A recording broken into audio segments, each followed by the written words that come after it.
I'm not kidding here. I do hope that we get the AR Roman Reigns as a skin in 2K24. I'm just throwing that out there. But if you throw awful low res polygon shiny looking weird ass, oh man, that would be amazing.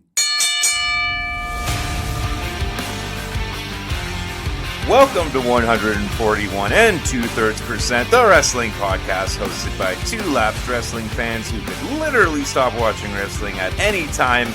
I'm back, baby. Listen to the dexterity of my voice. I don't need teeth. Jaw exercises. I don't need teeth. Fuck those teeth. Get the teeth out of here. Fuck those teeth. Get the teeth out of here. My name is Tyler. I'm a changed man. That's what I am, Tyler. I'm a changed man. I'm Will, by the way. I gave Tyler a text over on Friday night to tell him how I really felt. And I'm not happy about everything, but we'll get into it. I'm going through some changes in the wrestling world. He's going through changes in his opinions. Yeah. Yep. And they had to, and you know what? It was a shirt that made me change my opinion. It was a shirt that when I saw it, I was like, I've been wrong. I've been wrong the whole time. Wow, the shirt was what did it, wrong. Huh? Interesting. Okay, I'm excited to get to that. The shirt was clearly a decision, and we will get into it here. We'll get into it here. All right. So we're gonna have guys. I got a Tyler Young guarantee. It's coming in under 2 hours today. We're going to fucking nail this down. Okay. So that we can actually start doing some of the additional content that I initially planned for this stupid fucking show. So we're going to come in under 2 hours. Additional content. Wow. I've made the decision. I have different note styles here. We're going to breeze through some shit we don't really care about anymore. We're not going to go beat by beat. We're going to trim some fat. We're gonna cut some meat, and we're gonna make it work. I don't have really much for news this week. Do you have anything catch your eye on news this week in the wrestling world, specifically WWE? Nothing news. Nope, nothing news-wise. I did see a hilarious picture of Orange Cassidy and what was the other guy? Darby Allin. Darby Allin at some event, probably a football game with Tony Khan, and I sent it to Tyler going like, they just look like two kids. Like stuck. It was pretty at great. Their dad's work function. And I was like, I've been hanging out with, this sounds terrible as soon as I say it, but I've been hanging out with a lot of kids lately, been doing a lot of family events, and all kids want to do is play on their Nintendo Switch. Absolutely. And I feel it. I feel you. And just seeing that picture, I thought that was great stuff. But no news, just a lot of memes. My nieces just got Nintendo Switches, which I was actually kind of shocked. They both got Switch Lites, and I'm assuming it was like a big sale or something, because that family Switchies. That family is not like I don't want to say cheap, but they just don't really do like superfluous purchases. They're poor, and they're definitely not poor. They just like kind of like are they curate their children's technology exposure. So I was kind of shocked to see that they got some Switches, but they're getting older, and if you got two kids nearly the same age, you get one of them a Switch, you got to get the other one a Switch. That sucks. Yeah. You gotta put some years in between the two kids so you can delay the inevitable. Because eventually, like, you get a kid one Switch, and then you have a kid 5 years down the road. They can get the like Switch 2, and the first kid can't complain because he's already making his own money. Exactly. Yeah. Right? I mean, that happened to me. Like there was a brief period there because I'm 5 years older than my oldest brother, and I have three little brothers, where I started working and could like afford things, and they had to like come to the understanding that just because like a console was in the house doesn't mean it's for everyone. Because I bought it, it's mine. It's not like a Christmas gift for the family. So I actually had a Nintendo Wii at one point, and I wasn't gonna say getting sick of it, but I wanted to switch over to an Xbox. So my mom bought the Wii off me, and then I used that money to buy an Xbox, and that was the end of my Nintendo only fanboyism. And I got Call of Duty, and I was like, beep, beep, beep, beep, beep, beep, beep, beep, beep, beep. There you go. I think I was... I had a sister, so I never had to worry about the shared console sort of thing. Like, she had a Wii, but she played, like, Wii Sports on it. And I wasn't really that interested in the Nintendo stuff, so I was just like, I was with you. I was in the Call of Duty zone, hiding corners, Hell yeah. Camping, baby. Put a couple claymores down. Find a tall tower. Sniping people. Yep. And just the only other start shooting. The only other piece of news I had was I saw that it wasn't exactly like serious, but LA Knight was like, Usher should play Yeah at WrestleMania. And I can come out. He absolutely should. I can sing it with him. Which is a great idea. I want this to happen so badly. It would never, ever in a million years happen. Never. But I mean, crazier things have happened. Like, you know, we had Bad Bunny show up and literally have a match with Damian Priest. Yeah, it's true. Last year. Yeah.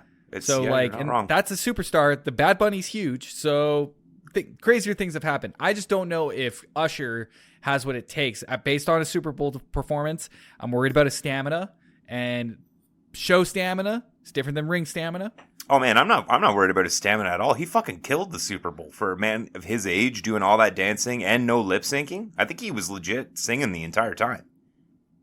You know what? I just totally thought there for a second that Usher was going to be in a match with LA Knight. Don't know how that slipped into my head, but for a few seconds there.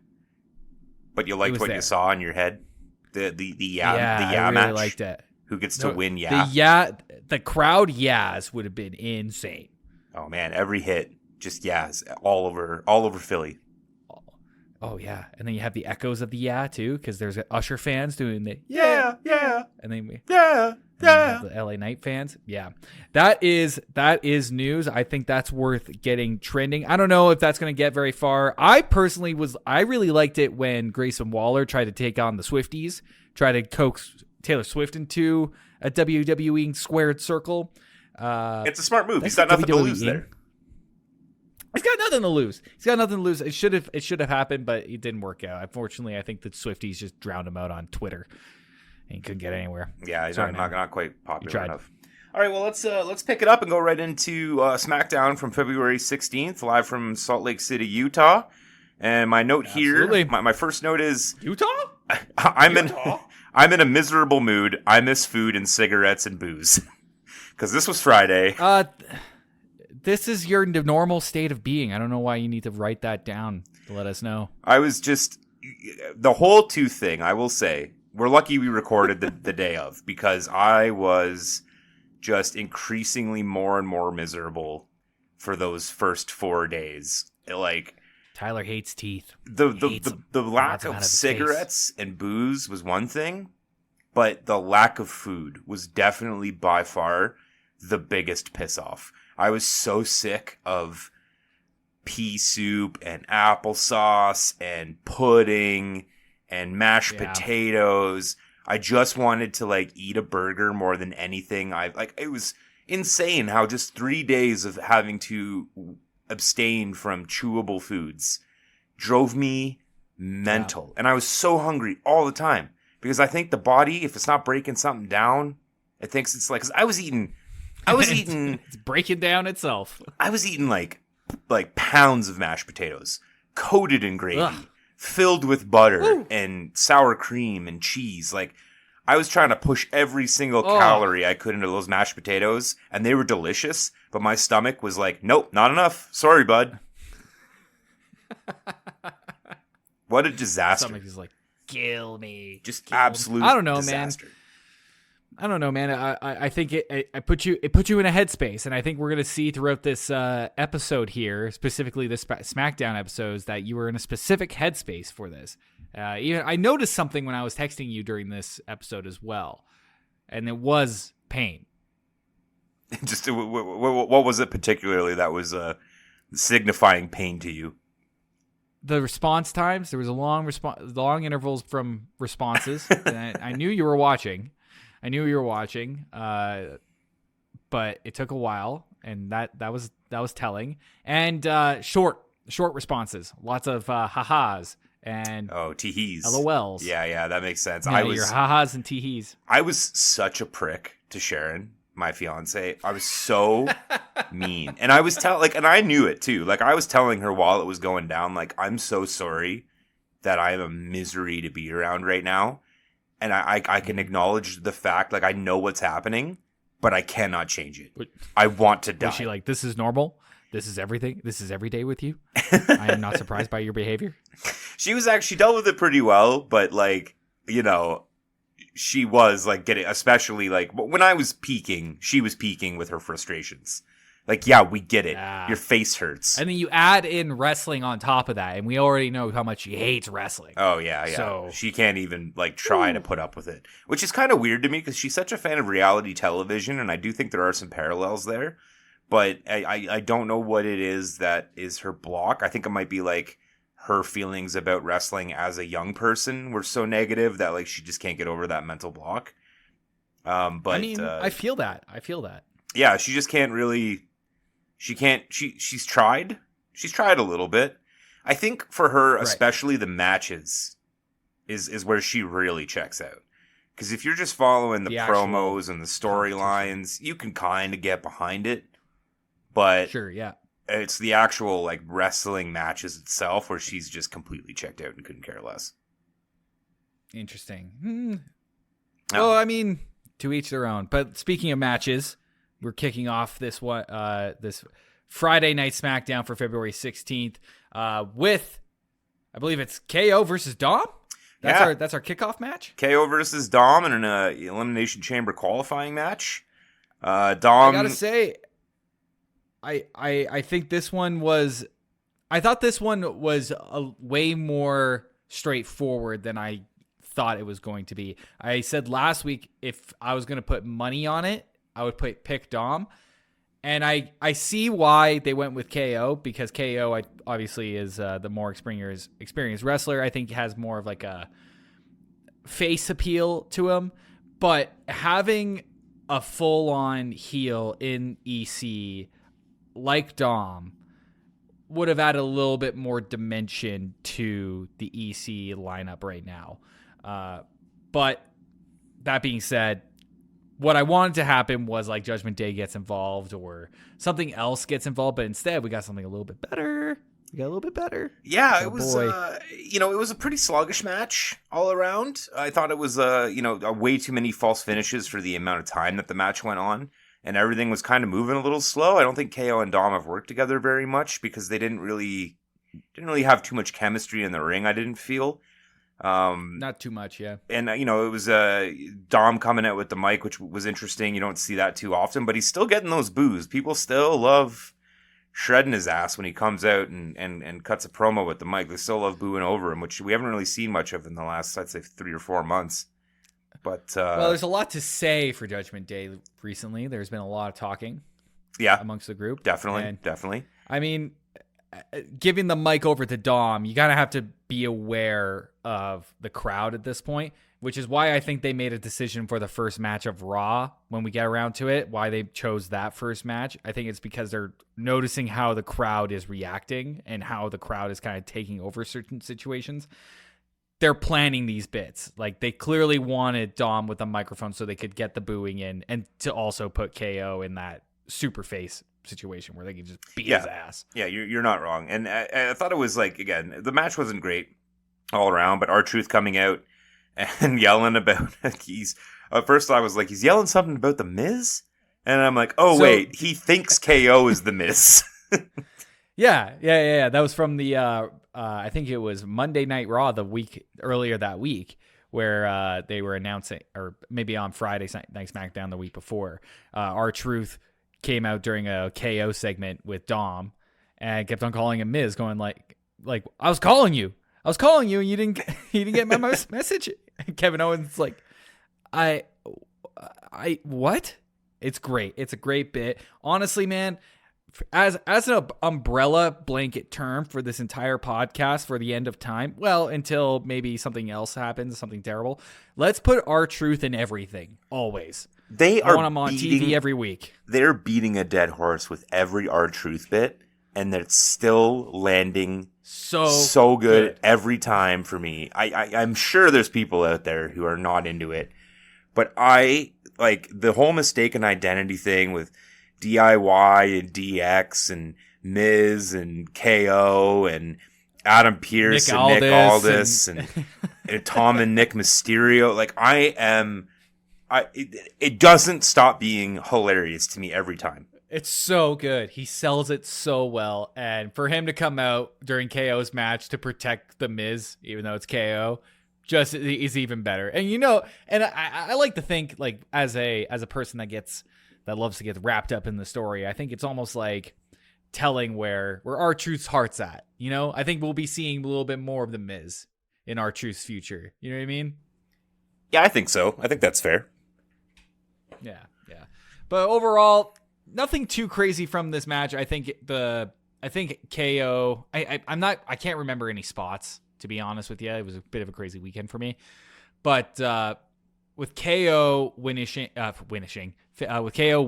the match, I think that's the right choice. But I still would have loved Dom in Elimination Chamber. I think that would have been a little bit more fun. Me too. And I think that was the initial plan they were talking about before Lesnar got canceled for being into P. So I think basically what we're going to see here is, like, because I'll just briefly talk about what just after this we have Drew cutting a backstage promo, and LA Knight comes in and they really go toe to toe in a terrific way. Both of them are on fire right now. Great stuff. And their back and forth was quick, but it delivered. It was very satisfying.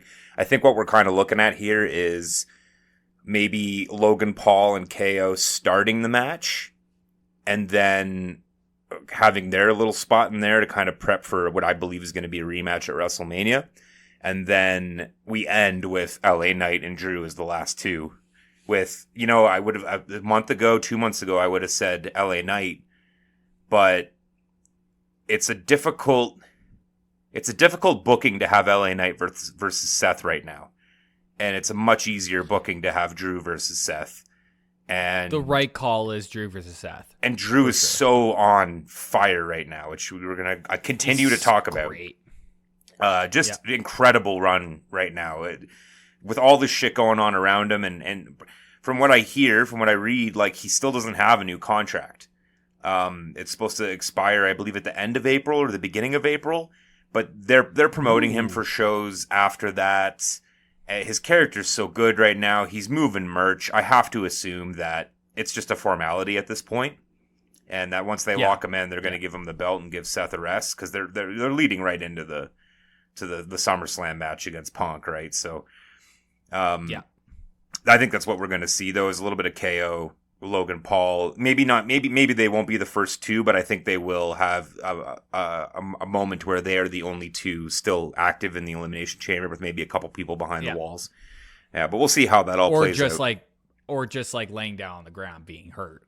Yeah, exactly. Yeah. And then we got a Dunn and Bate lame promo with Dom issuing a challenge. Dune and Bate. How dare you? The what's their name now? They're going with, like, new catch Imperium or some bullshit. They're going by the new Danae. The Bate Dune connection. Let me just look it up here, because they were British Strong Style, but now they are New Catch Republic. New Catch Republic. Sure, whatever. I like them wrestling. Sure. All right. I like the catch. In there, they're fun to watch wrestle. It's just that they're fun. I don't really particularly take them too seriously, mostly just because of how WWE books. I absolutely think they could have a run with the tag teams, for sure, but I don't know if I could ever take either one of them, even as an IC or a US champ. And it sucks, but because they're really great workers, but it's just, the size of them. It's very difficult to put them over in the WWE atmosphere. Sure, yeah. They don't have that presence quite. They don't really quite have that presence that you need from a singles performer. Yeah. Size but, like, they've got all the skills there. In fact, like, that match that they had with DIY is fan-fucking-tastic. Like, it's great. But you're right. Like, they just don't have that, like, just that little touch of the sauce to put them up as singles. But putting them as an actual named tag team That could help. I think that we need a little bit more matching outfits, though. I think we need to get. Okay. I know that Tyler, like we were talking about this with Tyler Bate last week. I'm going to keep calling him Bate, by the way. This is. I love it. We're in now. Bate and Dude, it's happening. I'm sure some of the listeners are going to be like, I fucking hate this. Anyway, we need them out of their current gear. Unfortunately, it just doesn't look good. I like Dune's hair. I think the hair being down, I think that's a little bit better than when he had it like that top knot back when he was in the Brawling Brutes. I think Dune's whole look is good. Sheamus. I'm not a fan of the suit myself. I guess that's what you call it. I'm okay with it. You know, I don't mind. I don't even mind his intro music or his limited Titantron. You know, his graphics. It's just, you know, I think he has both of them are weird because I think Bate has the wrestling and the charisma and the promo, but the look isn't quite there, especially with his ring gear. And Dune has, he has all three, but everything is like 75% good. His look is like a B+, his promo's a B+, and his ring work is, well, probably a little bit higher, maybe like an A or an A-. He's just lacking that extra thing that I think will really put him over into the stratosphere. Like, you just like picture Pete Dune against, I don't know, Drew McIntyre. Could you ever possibly believe Pete Dune winning that match? No, Drew will eat him alive. Or Rollins, or Rhodes, or Punk, or Roman, or Jey Uso, or Gunther. He just doesn't, like, he's just not believable in that role for me. And, you know, things change, and booking is booking, and you could get him over. But, you know, I think it's unique, the things he does with the stretching of the limbs and the joint manipulation and stuff like that, but it also is kind of lame. I do really like that. I wasn't sold on it when I first saw it, and this is coming from, like, newer fan. I don't know how long he's been doing this, like, finger pulling and joint stuff that as part of his style. But it took me a little bit. After, like, 2 or 3 matches, I was like, this makes a lot of sense. Like, just that, like, the pain you feel in your fingers is so real to everybody. Like, everybody's, like, stubbed their fingers. Yeah, everyone can identify with that pain. Everybody can identify with that pain. So I think that's kind of like a fun trick of psychology that he's using. I don't know if he's doing that on purpose or not, but I just think that's a very fun thing of psychology. And honestly, it's it comes unique down too. to... No one's really doing it. And so it helps him stand out. No. Honestly, it comes down to the look for me for both Bate and Dune. I think if we can get something a little bit more uniform between the two of them, we might have something that we can roll with. But for the love of God, don't do this like rocker goth bit again. We've got 2 of these goddamn factions. We don't need another. Yeah, and honestly, like, I'm trying to think of like a pitch right now, and I can't think of anything that really works. So, I mean, maybe what I've been pitching for Shayna Baszler, like a little bit more down to earth jeans and leather jacket kind of deal might work. But Bate doesn't really play into that with his attitude. But I thought he's a little too smiley. What they were wearing when they cut that promo in the bar, that cinematic promo, like they looked great there. Now, you can't wrestle in that, but wearing their like everyday street clothes, they kind of just seemed a little bit more palatable. Yeah, I know what you mean. So maybe there's something there. Maybe it's something in this bar world that we're thinking. I'm hesitant because of the Brawling Brutes and Dune being in that, because that falls down that like Irish. Yeah. You said fight night. We have a friend named Luke, and he kind of looked like Dune back in Brawling Brutes with the fucking hat. Oh yeah, absolutely. White beater on all the time. Yeah, that's a little Luke. Maybe that's why I can't take him seriously. Because he just looks like Luke with long hair. But yeah, so they cut a kind of a lame promo, but whatever. Dom challenges them, I think, to a match on Smackdown. Yeah, because it wasn't on Raw this week. So on Smackdown, it's going to be him and JD versus Bate and Dune, which should be a pretty convincing win for Bate and Dune, kind of setting them up for the EC Tag Championship match. Give them a little bit of work going into that. So then we move on to another ECQ match, another Elimination Chamber qualifying match. It's Selena Vega and Tiffany Stratton. And pretty much immediately they show that what I'm calling LW No now. That's my new name for Legados del Tornado. Oh, God, it's so racist that I don't know the name. But honestly, it's just so forgettable for me.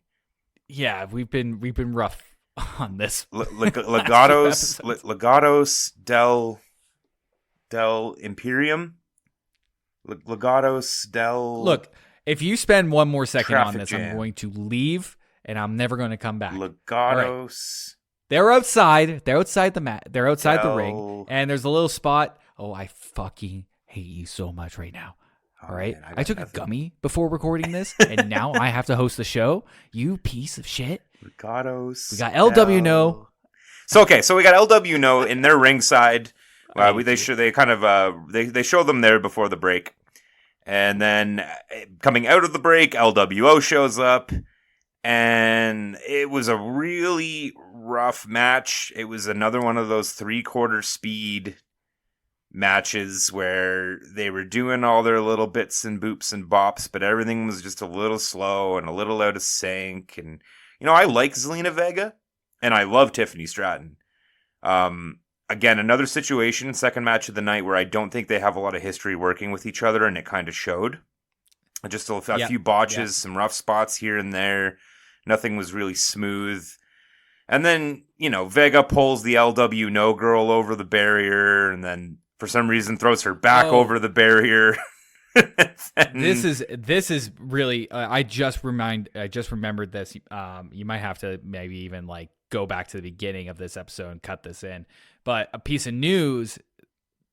What you're talking about right now, the botches. I started thinking about that. I was like, yeah, I'm starting to notice a little bit more botches across the board for everybody, and I wonder why those botches are happening. And while you were talking there, it made me think of Shotzi and how she was injured last week. Oh yeah, we should have touched on that. Yeah, I mean we'll leave Shotzi it was injured. We'll leave it here, but Shotzi was injured, and she was supposed to be in a match for the qualify. And we're gonna get to that match. She was supposed to be in an Elimination Chamber qualifying match. But she but I think busted it was on her knee. NXT. Yeah, she busted her knee on NXT. I did not watch it, but I did read about it when it happened. Yes. So, and it was kind of funny to me because on Friday last week, they were promoting the Shotzi match. So they pre-taped NXT, on Thursday night last week, and they're going to show it on Tuesday, of this week.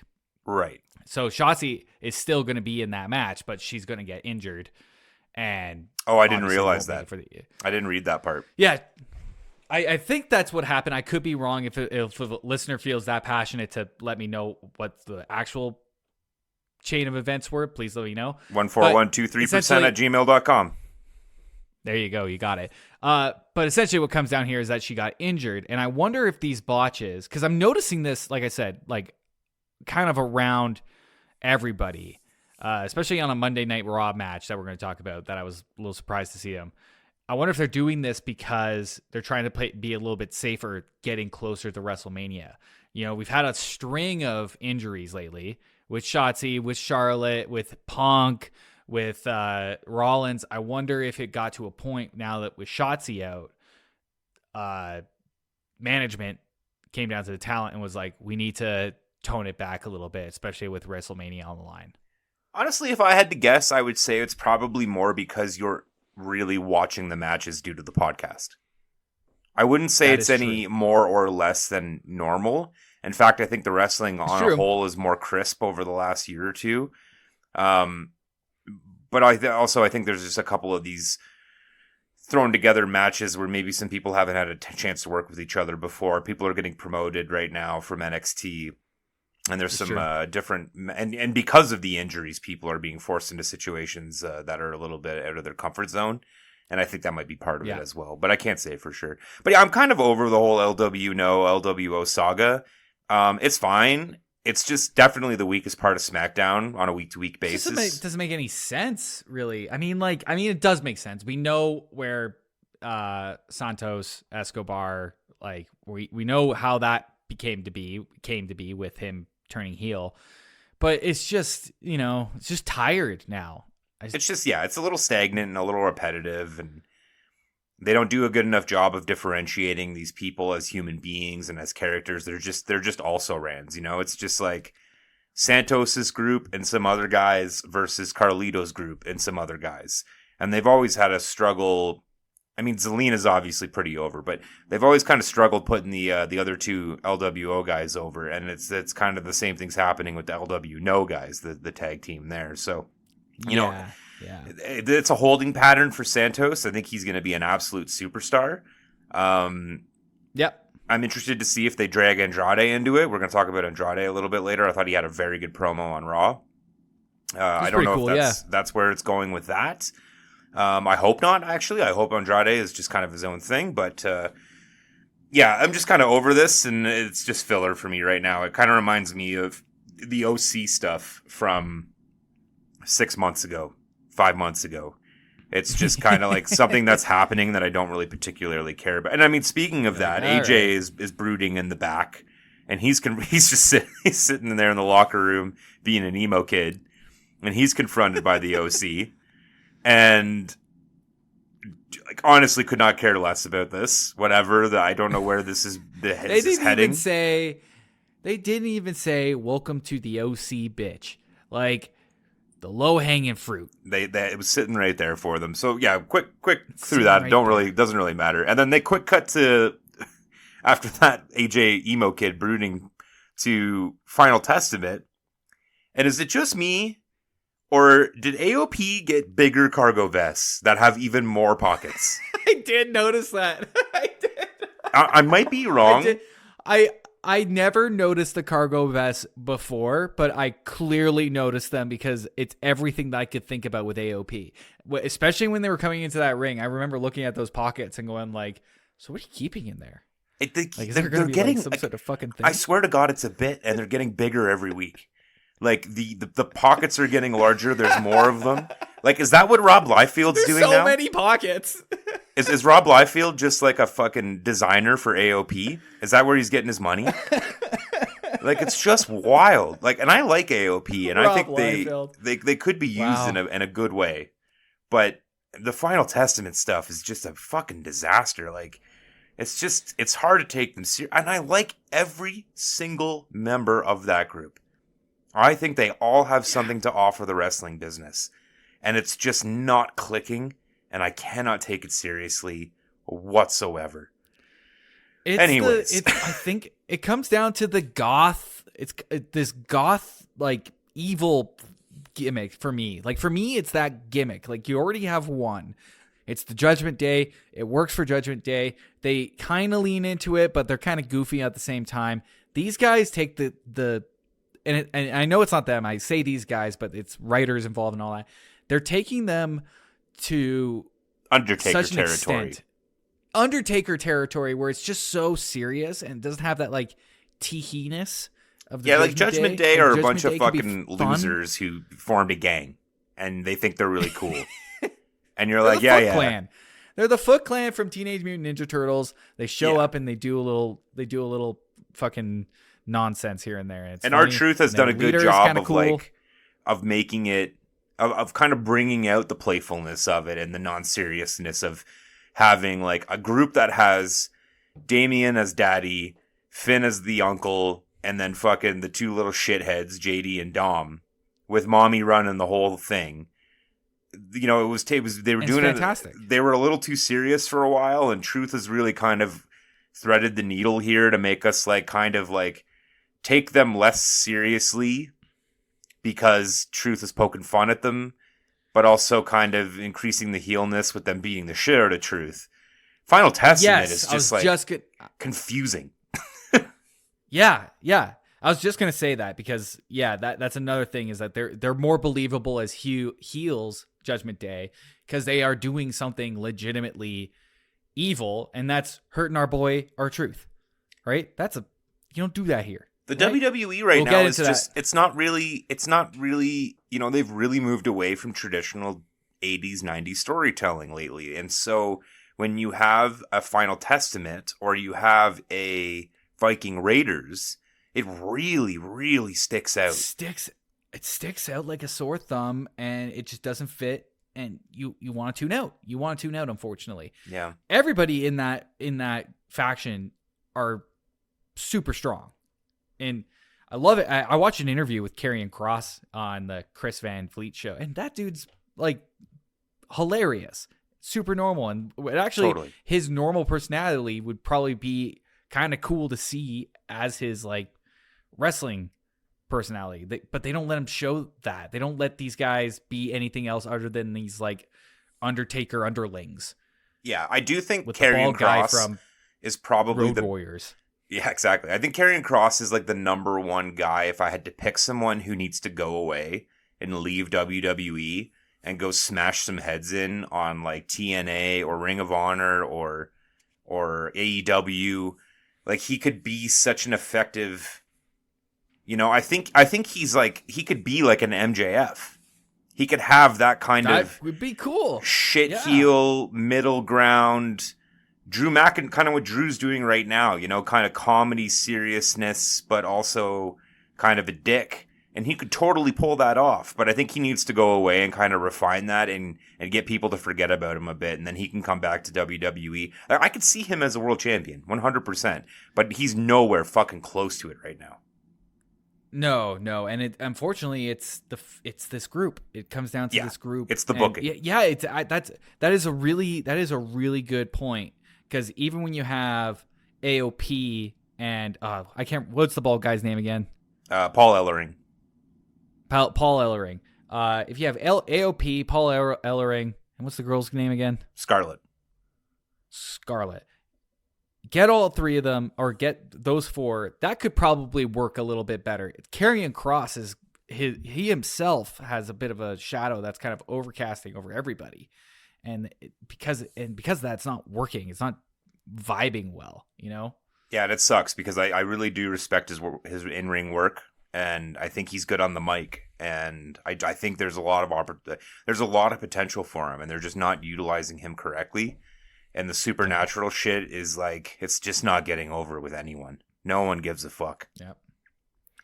But yeah, let's move on from FT. So so we got a damage control promo. It was very Nakamura-esque. It was one of those delivered in Japanese, which is good. They put them in their comfort zone, let them go off in their native language and translate it. I thought it was fine enough, but it is what it is. They're just talking shit about Bayley, and they've kind of put that on the back burner this week. Anything else to say about that? Nope, you nailed it. And then.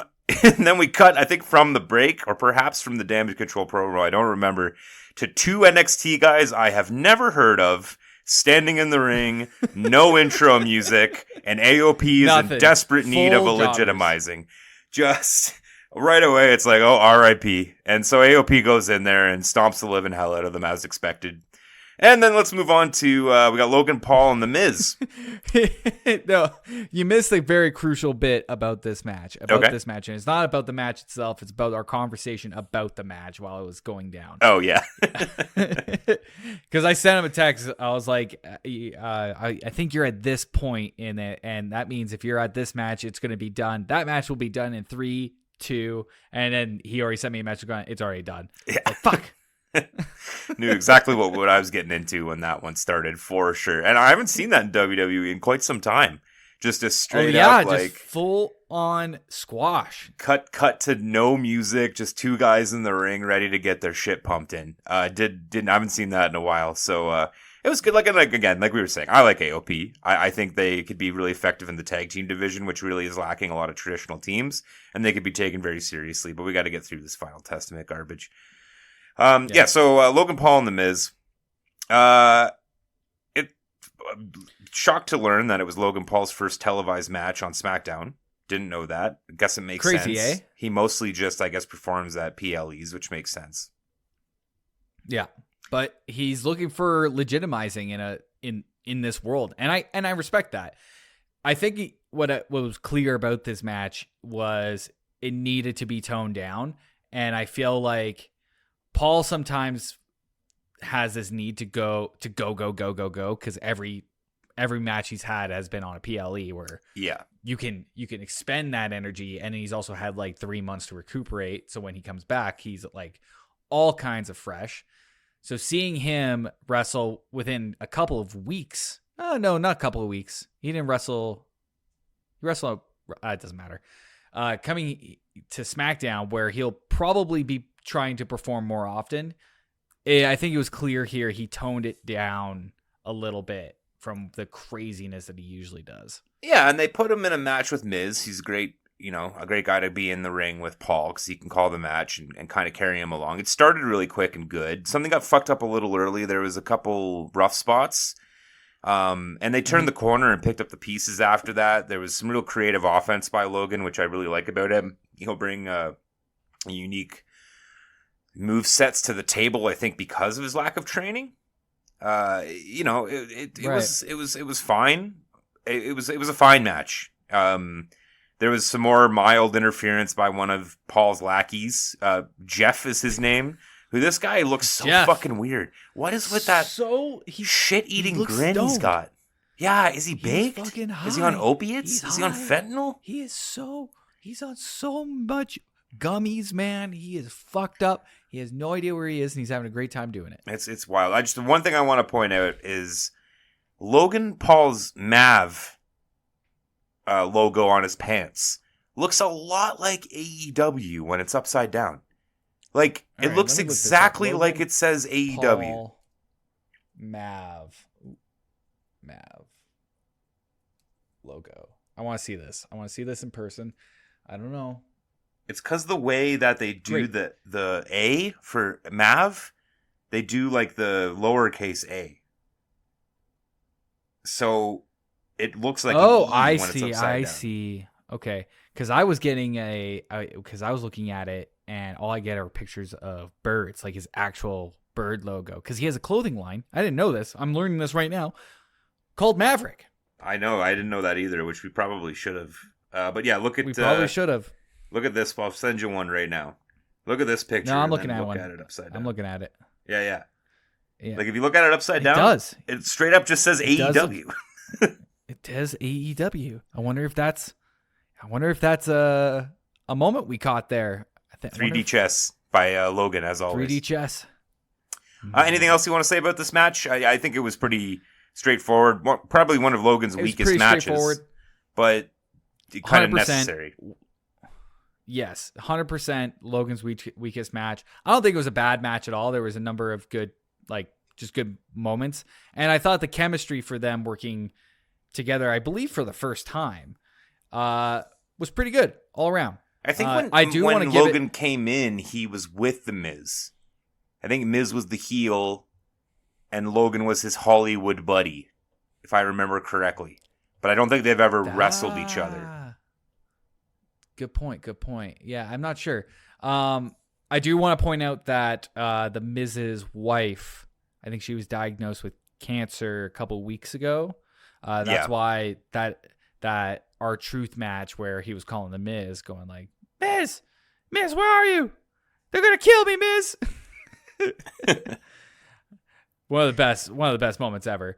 That's why Miz wasn't there. But that's conjecture. But that sucks, man. He's still out there. He's still going for it, even in this time. Yeah. Fuck, we man. wish all the best to Maurice, and hopefully she recovers. No problem. Good Canadian girl. Maurice. Sorry, I'm terrible with names. Yeah, that's fine. And then so we move on to Naomi Alba Fire for another Elimination Chamber qualifying match. And two things. One, this is where Shotzi was supposed to be. Shotzi was supposed to be in this match. I'm not sure. I think Shotzi would have probably won. She is doing some stuff on NXT. I'm not entirely sure exactly what she's doing, but I know that she was in NXT as a fairly big woman in NXT. Maybe doing some developing, like maybe getting her touch over somewhere else so that they can bring that heat. Yeah, well, like they rotate people down there, right? Like Becky had a run with the NXT title there like 6 months ago, and she was doing a lot of work down there. And they will like fold people down there to like help build up the kids, and if they don't have anything going on the main roster. But it's kind of a coin flip for me as to if Naomi or Shotzi would have been the one qualifying for Elimination Chamber originally. But yeah, good question. I think I would have probably put it on Naomi. if Shotzi was in the match. I just have a feeling that she's like a touch. Like Naomi's one of those wrestlers that I think is a touch more over than I think they are. Like because Naomi, you have to me, I no think, experience with them. Yeah, no experience. And then like my first experience with Naomi was at Royal Rumble, and that was huge. Like she had such a huge ovation when she walked in at number 2. So I was she is like, beloved by the fans and the locker room. From what I understand, she's a big favorite of everybody.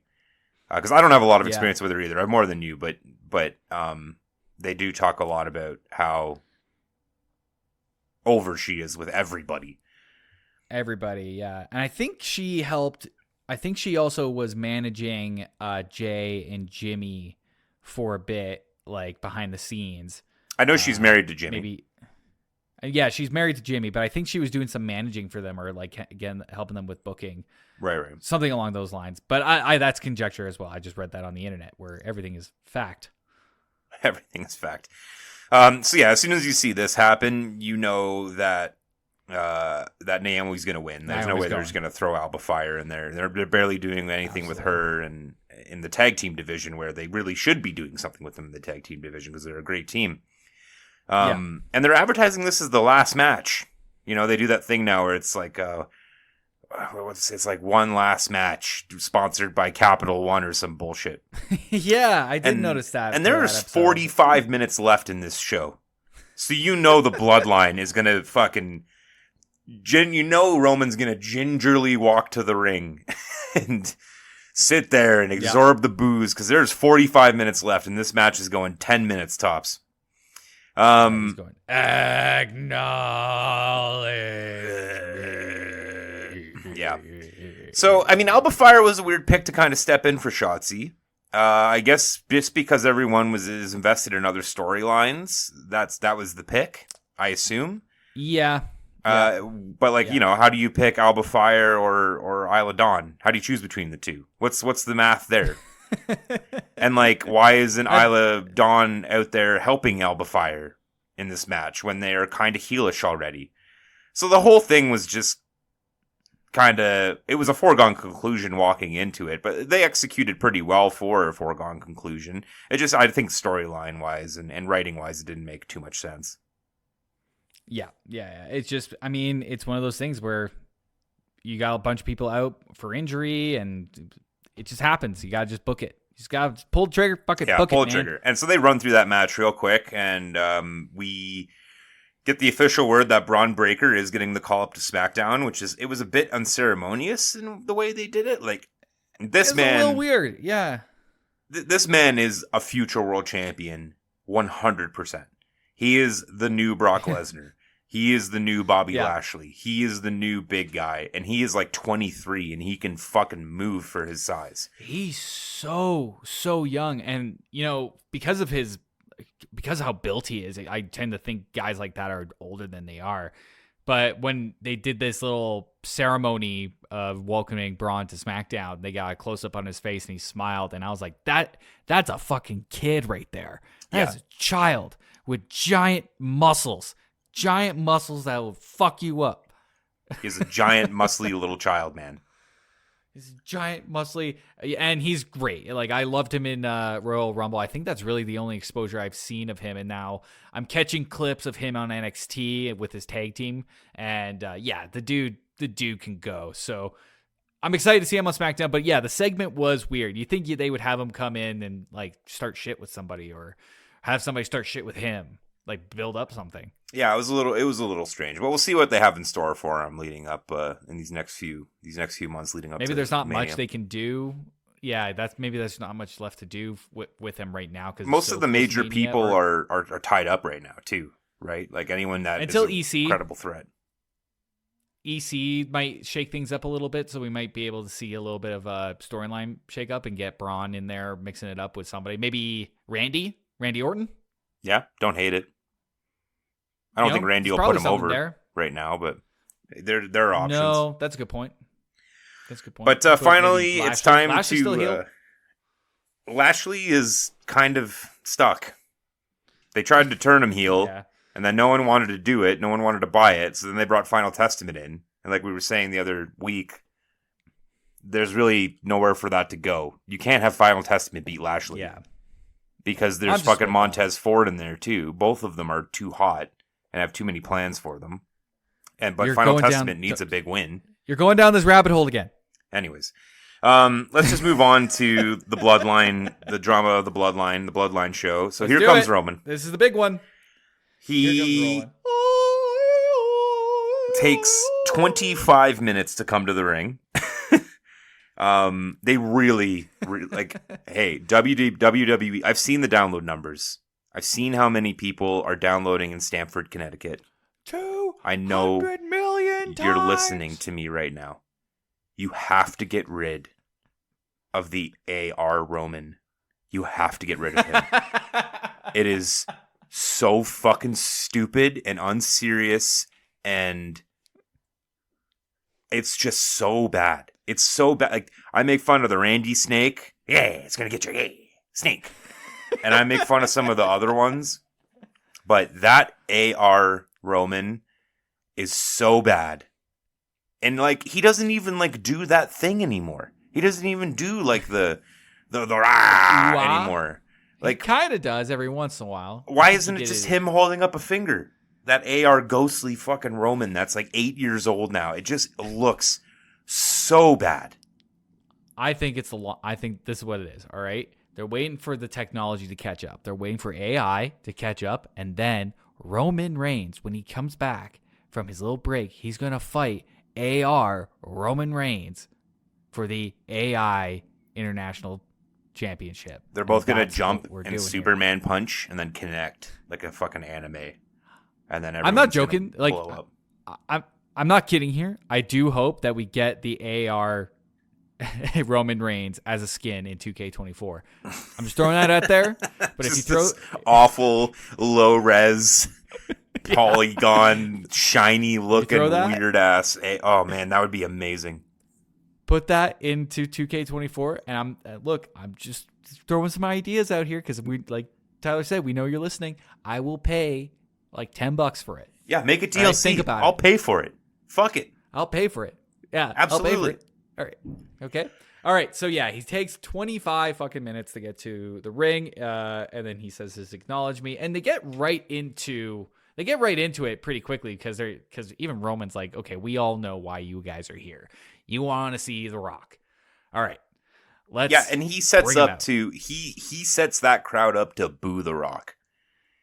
In that limited amount of time, he cuts a little bit of a promo there to prep the crowd to boo him.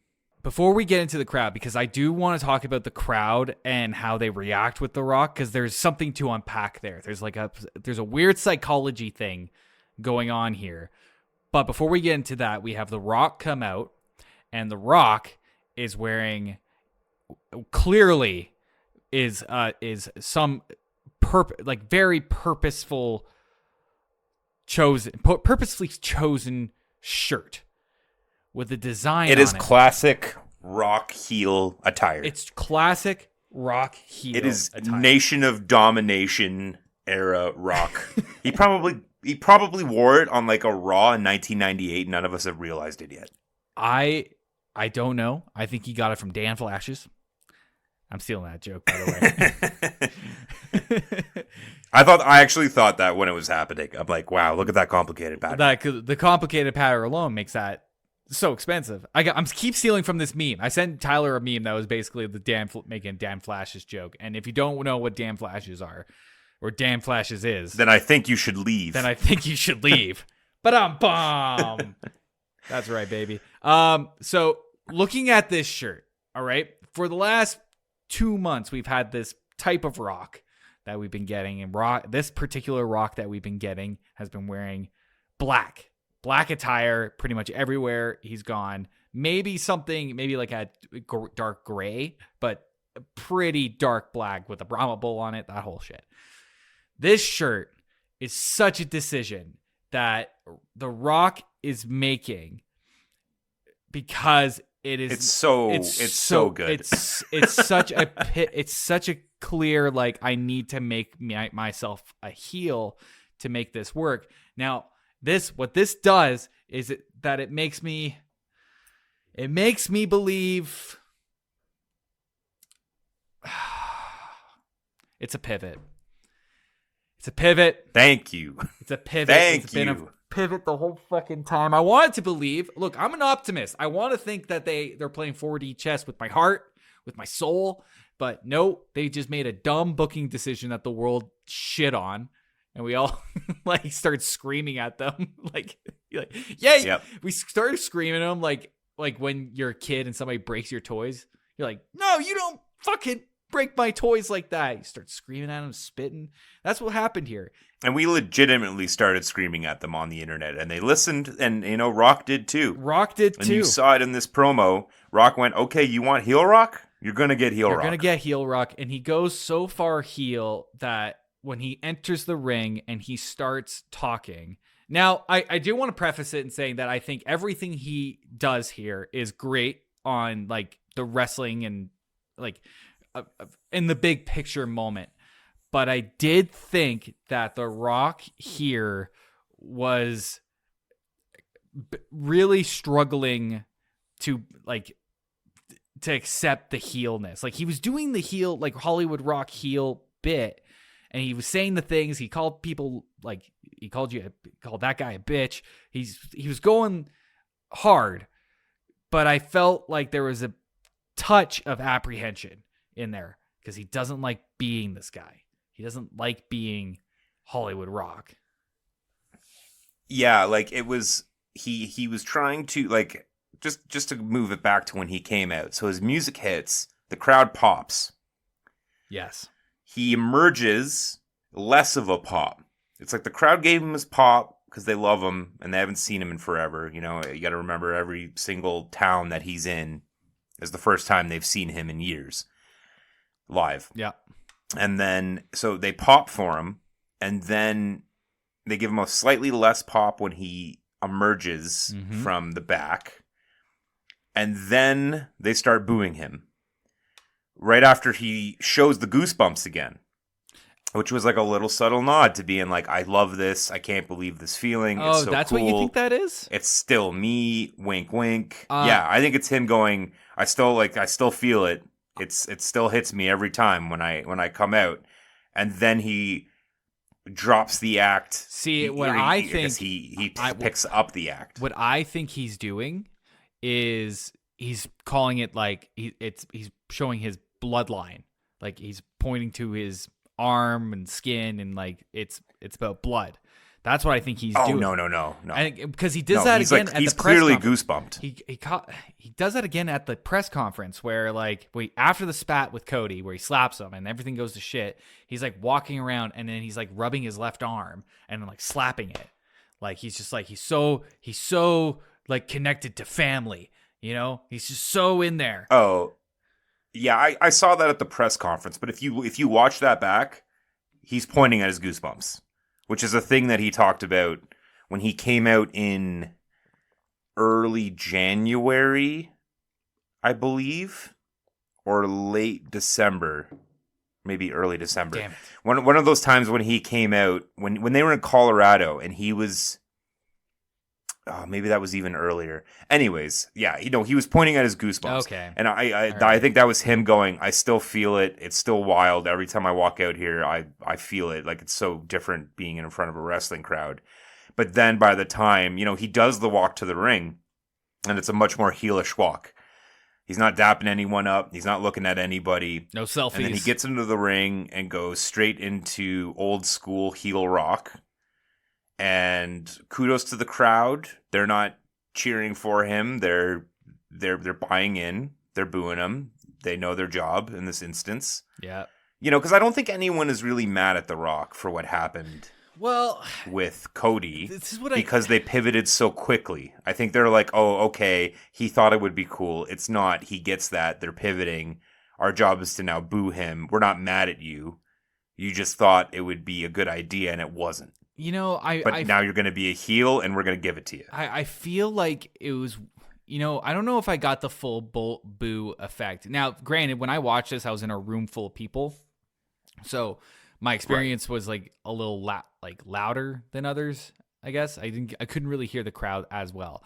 But I thought the crowd was definitely giving like confused 50-50, do we boo this or cheer this sort of vibe. I think it was less confusion and more like 50% of the crowd knew they were supposed to boo, and the other 50% were like, "It's The Rock, yay!"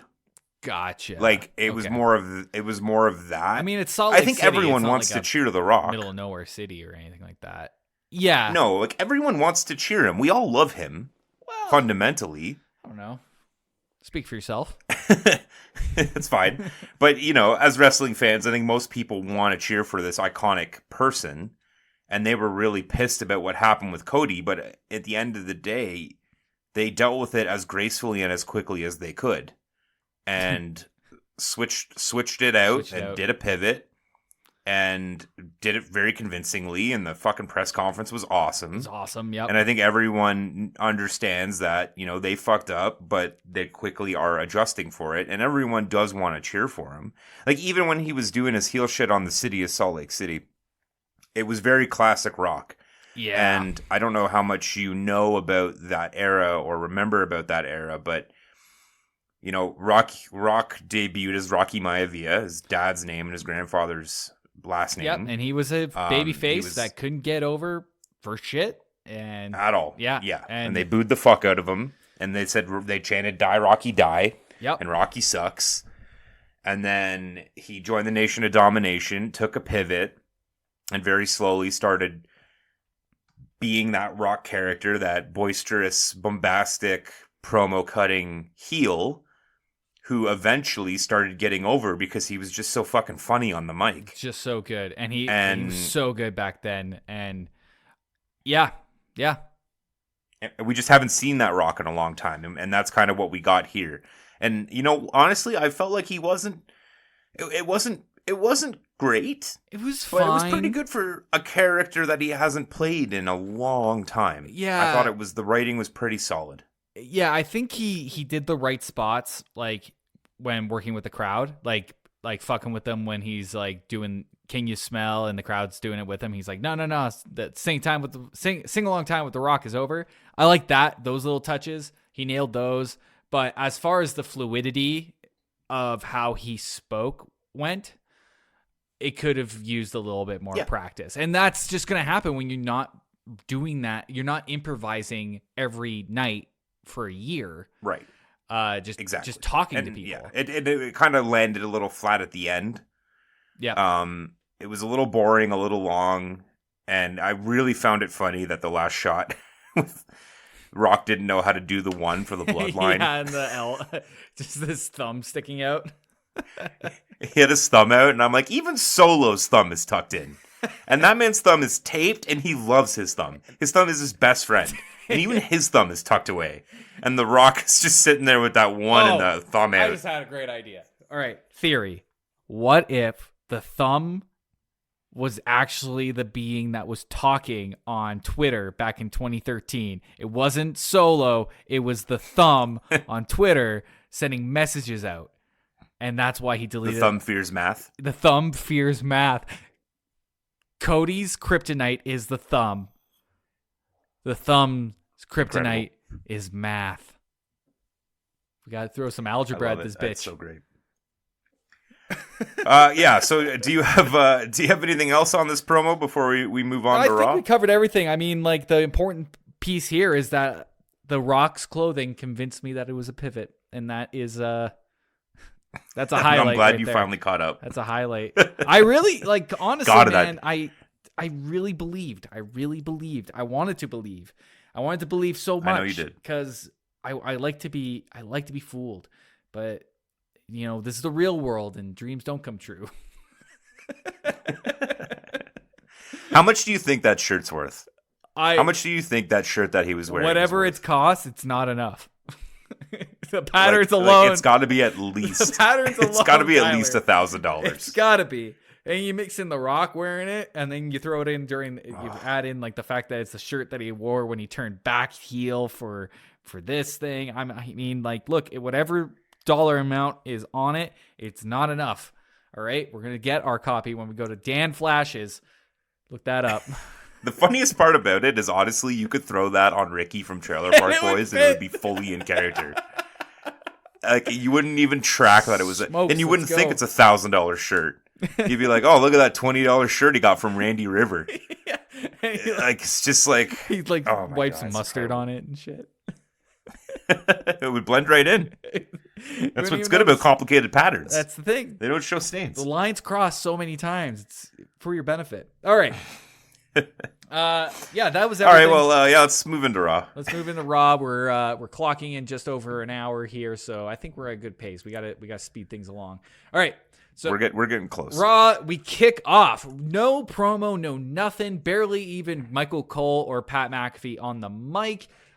With Cody Rhodes and Drew McIntyre just giving her. Just getting in there and Let's giving fucking go. Let's go. What a match. Great stuff. What, like... Great match, stuff. okay. This was what I was hoping for last week. Last week, with Raw and SmackDown, I was a little disappointed, and it scared me a little bit. Honestly, Tyler, it scared me a little bit. Because that they might be losing it. They might be losing it. Like, oh shit, we built all these great faces and now we got this whole bloodline thing that's going on, but maybe the pivot was too much, maybe it wasn't enough. It just felt like something was missing here, and then they came back this week with just a banger of an episode. Just this match in particular. Fucking so great. They start off with like a bit of big boy back and forth. Rhodes is kind of playing the smaller guy because obviously Drew is like 6'8" and 400 pounds. You got to. He's working the smaller guy underdog angle. Great wrestling storytelling. And then he starts. Incredible! He starts working on the leg to kind of neutralize the Claymore. Cody's making small comebacks just to get his shit kicked in again by Drew. Drew staying on top. Yeah. Everything is smooth. The reversals are crisp. It all makes sense. No one's fucking getting like power bombed and then popping right back up. There's agony. There's fatigue. There's working on body parts. There's spots for them to breathe, and then they come back up and they start working again. The pacing is just incredible. It's just two masters just working, just it was a joy to watch. Artistes. It was a pay-per-view main event level match. Like, great stuff. You could put this on any pay-per-view. You could have put this as the main event of WrestleMania and I would have been satisfied. Yeah. Except for the ending. But like the match itself was absolutely incredible. When Cody did the top rope Cody cutter, that was just Jesus tap dancing Christ. This was on the opening match of Raw in the middle of February. Cody cutter. And it's so smooth how he did it. And I was talking to Kate while I was watching it, my fiance, who doesn't hate wrestling as much. I was talking to her and going like, Cody to me seems like he comes from the school of like, Bret Hart, like a little bit more technical in a number of ways, and then he pulls out that kind of stuff where it's just like off the top rope, crisp, and I'm like, oh shit, this guy's got it kind of all over the place. He can do a little bit of everything and really well. Yeah, he's like that. Rollins is like that. Yeah. McIntyre they're tweeners, For a big man, McIntyre can pull some shit off. Yeah, for a like big guy. I almost like feel bad about how little I want to talk about this match because it's just like I'm doing a disservice describing it. Yeah. Like, what's the point in describing this match? Go fucking watch this match. Just go watch it. And sit and watch it. Do not be distracted. Get off your phone. One of the best matches on paid TV I've seen in the last year, or on non-paid TV that I've seen in the last year. Great stuff. Just incredible. Yeah. Just an absolutely terrific bombshell of a match. It ended kind of shitty, but it also kind of necessitated that ending. It needed it. I felt like that the ending with Jay coming out, with Solo coming out, it needed that little hint of spice, because that was the thing that I felt like it was missing last week with Cody and the Bloodline. Like, we had our like promos, But the first promo on Monday was Cody for like starting the Whispers of the Avengers Initiative. And then we had Bloodline, Thanos on the other side on Friday night, just doing a little like teaser, really. And I was like, if this is all we're going to get, like just these promos where, Cody's talking to Sammy and Roman's talking to Rock, like if that's what we're going to get, then I'm not going to be happy. You needed something like this ending just to raise the stakes a little bit, just to make Cody that much more of a face. Like, you're not safe everywhere. They can show up, man. Yeah. And they touched on it later when Rollins kind of talked to him when he was backstage getting looked at and Pierce was talking to him. Rollins kind of showed, like, see, I told you, you need a crew if you want to beat these guys. Yeah. And it also helped establish that they were there for the main event match. And, it kind of helped save face for Drew because you can't really have Cody lose to Drew in that match. No, you can't. But at the same time, you don't want to kill Drew's momentum right now. Yes. So, Smart. As Smart much as I booking. am so over the bloodline interference, it kind of worked for this. It was smart. It was a smart play, man. Like, they needed it to happen. If there's a time for a bloodline interference, it's for something like this. Yeah, totally. And Cody selling that Claymore, too. Drew has to go buy Cody dinner. Cody put Drew over so hard in this match. Cody worked from underneath pretty much the entire match. Yep. Really put Drew over as a big, imposing force. He With backflipped power. on that Claymore.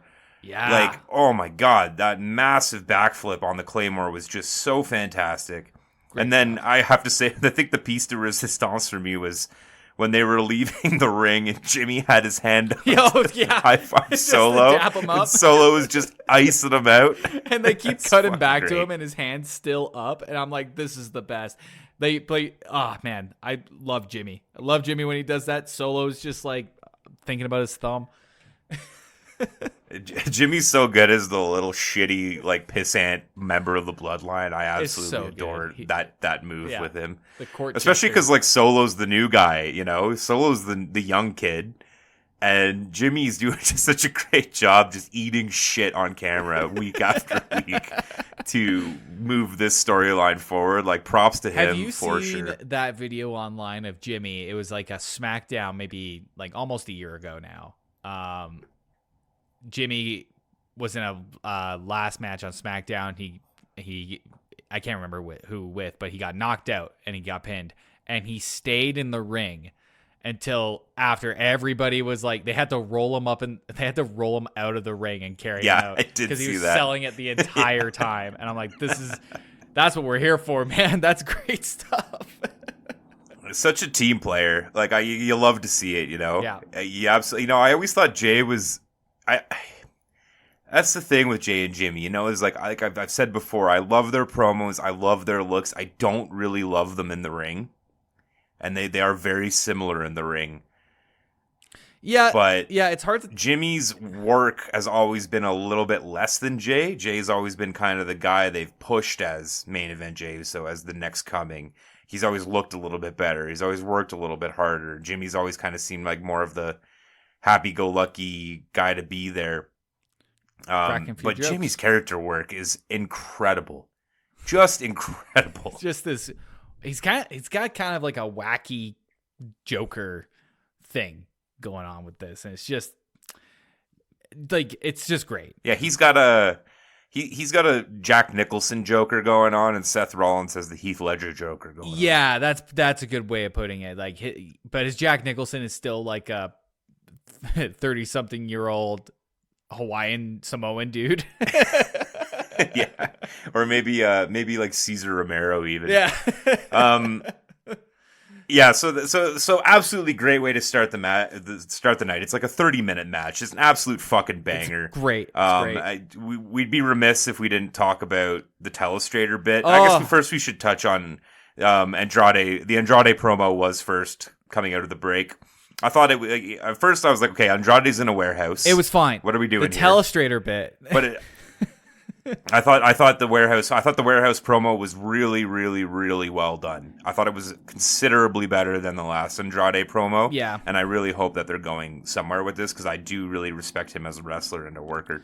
So yeah, let's get to the Telestrator bit. Because I don't know, like I went and looked it up because I had to know if they've done this before. And they have done it before, but when Pat McAfee was only like a guest commentator at the announce desk every once in a while.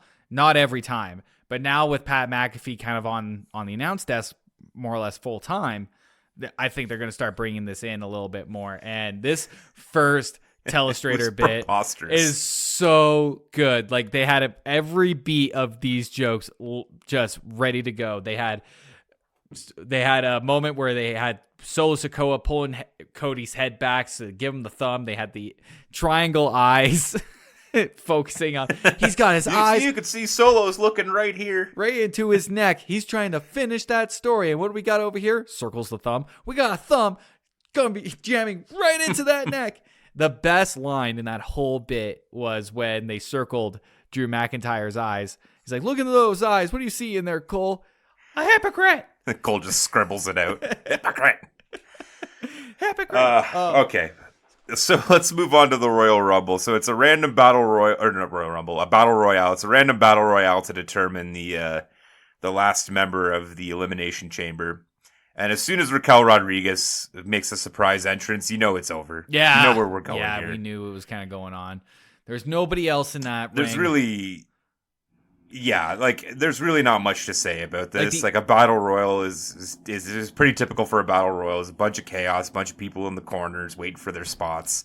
Everyone got some moves in. Everyone got a little spot in. The only thing I enjoyed that I think go ahead. The only person that I think could have taken it other than Raquel was Zelina, but Zelina was knocked out really early. I thought it was surprisingly early for how over Zelina was. It was like maybe halfway through, maybe just before halfway through. I could see, like, heading into it, I thought Stark stood a chance, but she's doing stuff with Baszler right now as a team, and I did enjoy their entire run. I really like it because it's so rare where a tag team in a battle royale or a Royal Rumble truly unites and truly cleans house. Like, you'll see little spots of it in the Royal Rumble, which is, obviously the biggest battle royale of the year. Right. But it's not a traditional battle royale where they're all sitting in the ring to start. But I enjoyed that they were effective. They didn't turn on each other. They stayed focused. They saved each other a couple times. Yep. They eliminated a bunch of people. And I thought that was good to just have a straightforward, like if you had a tag team with two monsters like that with a bunch of also-rans, they would clean house. Yeah. And they did, and I liked that. Yeah, that was good. I felt bad for Maxine Dupree getting first out, but not terribly. She's also shit at wrestling. She's not great.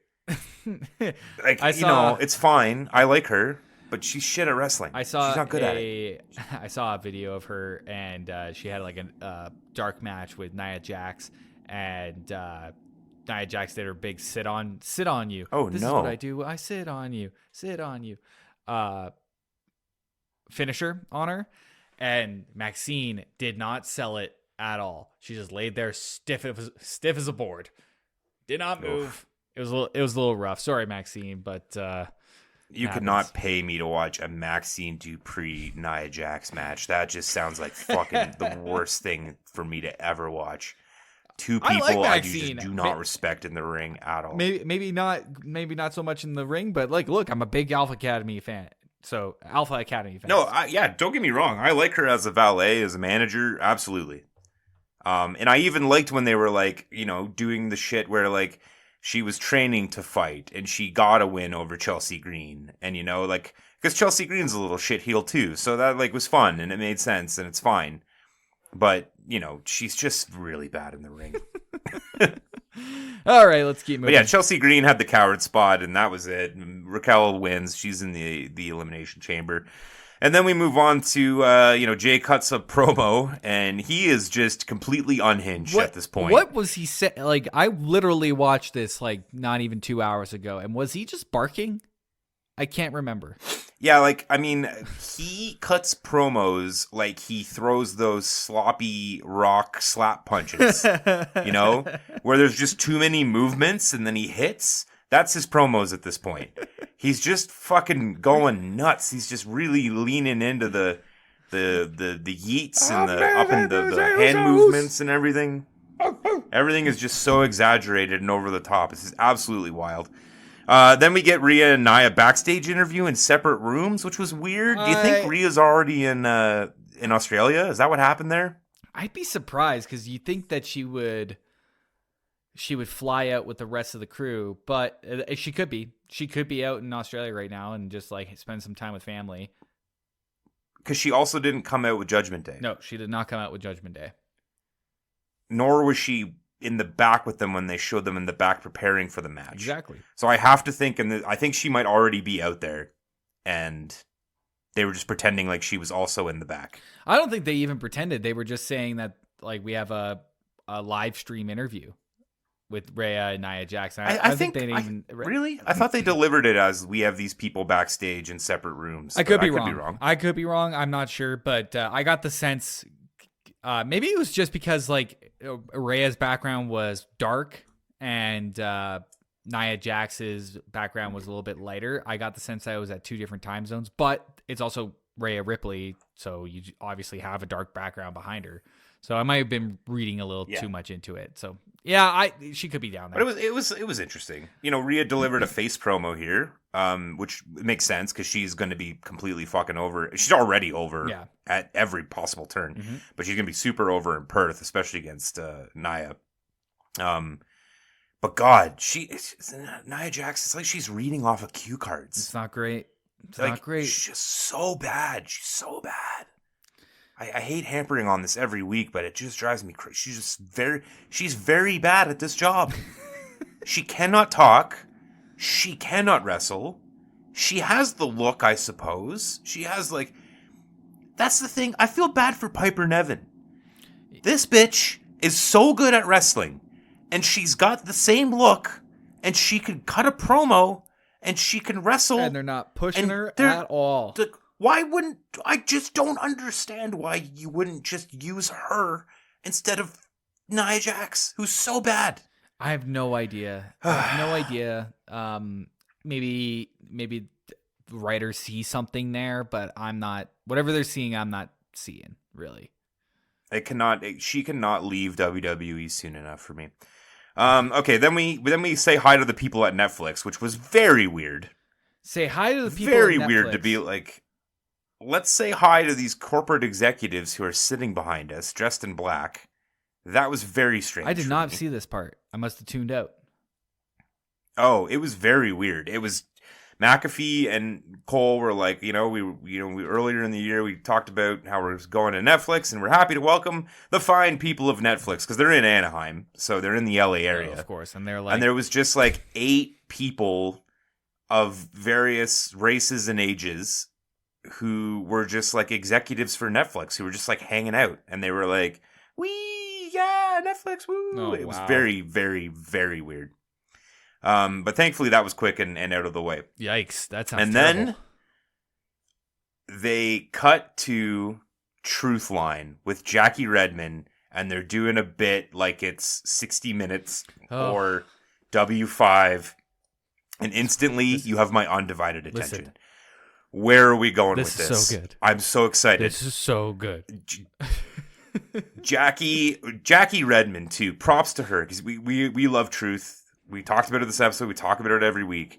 Jackie Redmond plays the part absolutely perfectly here as the investigative journalist interviewing Truth and trying to get to the bottom of the real story. Oh, so good. So good. Everything about this, when I was watching this part last night, I got up. I had to split into 2 nights. I got up to the R-Truth match, but when I was watching this last night, as soon as it came on, I was literally planning my wedding guest list, and everything had to stop because R-Truth was on.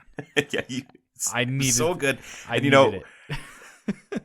we could break down every single thing he said in this because it was all gold. But I just want to highlight my personal favorite was when he said, "This must be how Genuine felt when he wrote Pony." Yeah.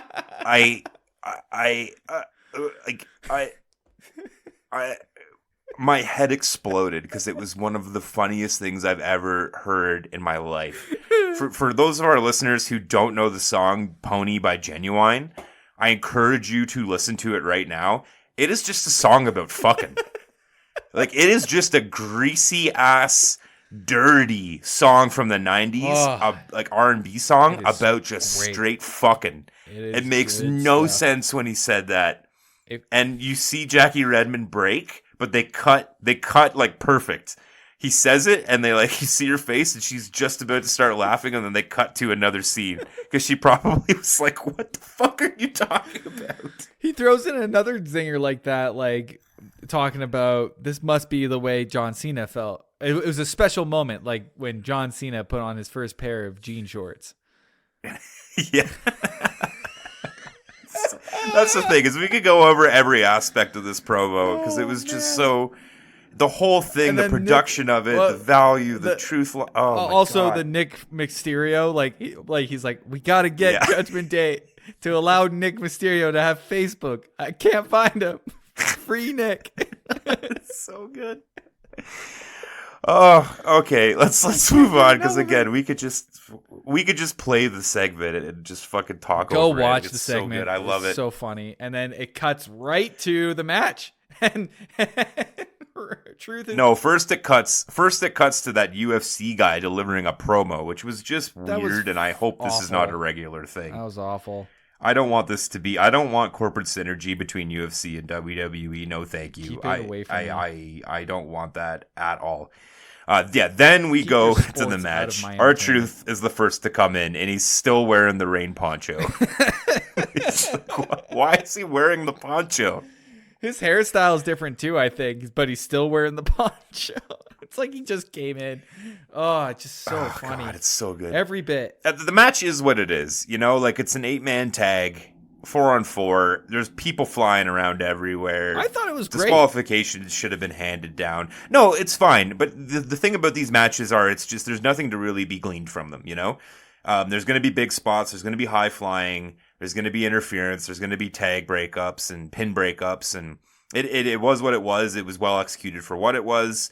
I think the huge pop when they tagged Truth in was great. Great stuff. Everyone's behind this. And God, he can fucking go. He can go. He really brought it here. He really, really brought it in this match. And a lot of those, even when he was doing other finishers that don't require that twisting movement that he does in the air, like the scissor kick, he would land the scissor kick and then do that twist in the air. And I was like, you don't need to do that, but he's adding those little flourishes, or even a drop kick and then he does the twist, or just like those little flourishes that he was doing. He brought it in this match, man. He really, really did. And then they leaned into, of course. This man is like 55 years old. I know. It's insane. He is like The Rock's age. And he's crushing. He's crushing right now. It's like he's had a new rebirth. Right? He's been in this company for 20 fucking years, and he's still doing this. Like, he's still great. Like, he's always been. I can go on it. I can absolutely love him. I can go on forever. But yeah, it was the match is what it was. Truth had to eat the pin. It just makes sense. You can't really have him win in this situation. Judgment. You have to remember that Judgment Day is a very serious group of wrestlers with a lot of build up behind them already. So you can't have Truth beat Priest. He's got the money in the bank. He's the tag team champion. You really can't have that happen without some sort of outside interference, or, it's just, it doesn't make sense. Even though we all want it. I know. One thing I wanted to say is that South of Heaven, I don't know how long Priest has been doing that move, because I didn't really follow him during the indie. I do know Priest is a lot older than you would think. He's like 45 for not being 40, in maybe early 40s. He's like 40. Yeah, he's like right around 40. But that's South of Heaven, man. That's gonna fuck his back up when he's older. Yeah, I can see that doing that. Because he just goes full butt, full spine, right to the ground, right to the mat every time. Like, that must just be hell on his back. Well, I mean, those are the prices you pay, man, for entertainment. That's true. For entertainment. Can we move on to the Elimination Chamber women's promo, or do you have anything else you want to talk about with the 8-man? One thing I want to just mention about the 8-man is that they still leaned into the DX bit with DIY. They even did a little. Yeah, they did a suck it. They did a suck it, and then just before commercial break, you had R-Truth leaning over the rope, going, "That's right, I got DX with me." So good. Really great. Really, really great. Just like can't get enough of Truth. Like I said, blanket statement for end of time. Put R-Truth in everything always. Put him in a Twilight costume. Throw him into Star Wars. Boom, you got yourself a sidekick for Boba Fett. Yeah, I don't give a shit. Put him in movies. Like, he's the one who should be like, Roman, you stay. Truth, you're going to Hollywood. Did you end up watching this promo for the Elimination Chamber for the women? No, I did not. For two reasons. One, you told me not to. Two, it didn't make sense for where it was placed. Like, I know maybe you need Raquel to have like a bit of a break, but I feel like if you're going to cut this promo, do it right after the Battle Royale while you still have my attention of the fact that Raquel just won. Yeah, I feel it. I'll give you a quick rundown here. So Becky comes out to cut the promo. She's got a new hat, like Malibu Stacy, and she even acknowledges the new hat. She asked for approval for the new hat. I actually kind of encourage you to watch that because that was really fucking weird. It was right at the beginning. She's had weird moments promo. lately in these promos. Like, I don't know if the crowd is just not into it or something feels I think awkward. She's having fun out there. Okay. She's just like, fuck it. I got to talk about my new hat. Sure, why not? So she starts cutting a promo on all the competitors in Elimination Chamber. Then Liv Morgan interrupts her and gives a really awkward promo and shows why she's straight up B tier. Then Raquel interrupts Liv and comes out and says, no, I'm the best. Then Naomi interrupts Raquel and says, no, I am the one who is good. Nene. Then Tiffany interrupts her and says, Nene. no, I'm Tiffany. Nene, good madam, I am the most important person in this match. Crowd really popped for Tiffany, which it was good to see for me. And now Tiffany's talking, and in my head I'm going, Bianca in 3, 2, 1. And then Bianca comes out and she goes, no, missus. All of you women are quite good competitors, but no, it is I who will win the Elimination Chamber. And I did see this last And then they all start fighting. And then I guess Nia Jax is there? Okay. And it was great for me. You know how much I love that. Yeah, you were all in there. All we needed is some certain tag team that loves to dance. Oh, man, I'm so excited to watch them dance. Naomi's cutting into their territory. Oh, no. Because Naomi loves to dance. Naomi does love to dance. And she's got the EDM thing going on, too. Yeah. So I'm a little bit worried for Carter and Chance, maybe, the dancing queens. Neon hair. That's the trick. Spell your name out neon in your hair. Yeah. That could be it. Yeah, maybe that's next. Yeah. Yeah, I just hope Rhea I hope it's not even a competitive match. You just want her to the fucking Elimination Chamber. He wants a fight. I hope it's a squash match. I want Rhea to just demolish her in 30 seconds and have everyone be sad. But I'll be happy. The entire crowd will hate it, and I'll be like cheering. Okay, let's move on to Gable Ivar. Yeah, I want to keep this. First off, I just want to say, yeah, go ahead. I just want to keep this one a little bit shorter. I mean, like, nothing's too crazy about this match, but what were you noticing? Well, it was strange to me that, like, you know, they've had better matches, number one. That was the big thing Gable for me, and Ivar. as like I was mentioning earlier with the weird botches of recent that I've been seeing recently. The other example was clearly this one, because we've seen them go not even that long ago, like 2 weeks ago, 3 weeks ago, and when they turn on the gas, like they go. But this one felt a little tame to what we were seeing, a little bit more hesitant and not quite as confident. Maybe they weren't expecting to be wrestling each other this particular week. Maybe they didn't have time to really like talk about stuff. Well, you know, they've been building this up, right? Like, you know, after the Gunther Gable stuff, they kind of brought in the Viking Raiders, or more specifically Ivar, because I'm pretty sure the other one got hurt pretty quickly, or maybe was already hurt at that point. And then you kind of they did a little bit of that. Then they reset it, and then Ivar was running through all of Alpha Academy. You know, he beat Tozawa, then he beat Otis, and now he's up against Gable. So I think they're just kind of having both teams in a holding pattern right now. Yeah. Until the other Viking Raider comes back, and until they have something better to do with Gable, probably in the run up to Mania.